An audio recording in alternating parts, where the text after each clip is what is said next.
Gazni yoqdim. Qozonni qo'yib qarasam, uyda faqat kartoshka va go'sht qolgan ekan. Nima qilish bilmadim. Xo'jayinimga aytdim, kartoshka bilan go'sht qolibdi, adajonsi, nima qilay desam, men o'tirishga ketyapman deb kiyinib olgan o'zi.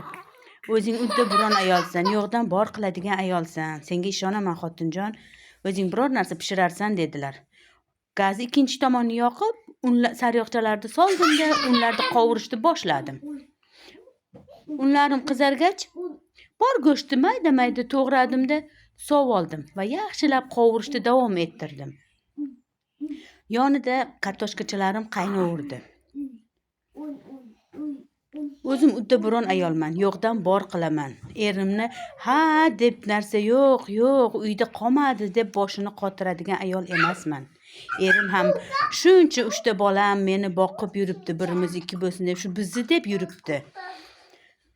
Keyin bir dona piyoz qo'shindan oldim-da, to'g'rab sov oldim. Go'shtchamiz ustiga yana qovurishni boshladim. Orada qizlarim aralashtirishga menga yordam berib turdi. Kichkina qizim yig'lab qolganiga uni kashasini berishga kirdim. Ikkita jannat qizim qo'limni olgan, alhamdulillah. Ular ovqatimni tagi kuymasligi uchun aralashtirib turdi. Orada kichkinamni qornini to'ydirib chiqdim va chiqqunimcha qizlarim ovqatimiz shirin bo'lsa, onam maqtasin deb peripravalarni hammasini bankalari bilan solib qo'yibdi. Mayli qizlarim, hech narsa qilmaydi, ovqatimiz shirin bo'ladi dedim-da, aralashtirishni boshladim. Yonida esa kartoshkamiz qaynab pisha ezilib turdi. Xo'jayinim orada ketdilar o'tirishga, gapga. Xo'jayinim shunaqa orada telefon qildilar, nima qildilaring deb. Voy, yo'qdan bor qiladigan xotiningiz bor-ku dedim. Keyin orada xo'jayinim bilan gaplashib turib, qovurayotgan go'shtimga, sovsimga tomatli sovusni soldim-da, yana aralashtirdim.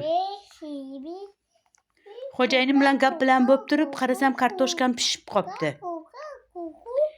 Ozgina qattiqroq ekan, yana ozgina qaynasin deb qo'ydim.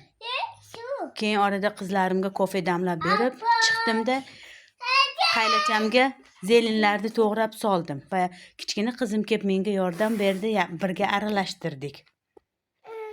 Keyin kartoshkalarim qarasam pishibdi. Tez archdim-da, idishchaga oq tovoqchamga sov oldim.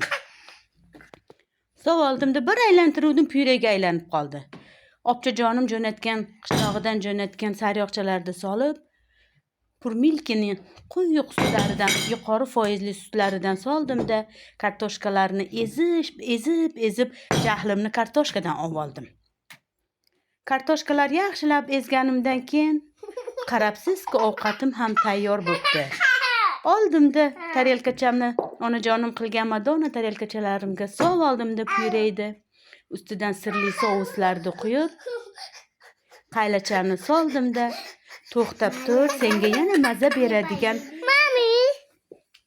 maza beradigan zelinchalarni ham solay dedim-da. Kichkina qizim qo'rmasin, keyin qorni og'rib qoladi dedim-da. Kamroq bo'lsa ham sov oldim. O'zimga yoqimli ishtaha.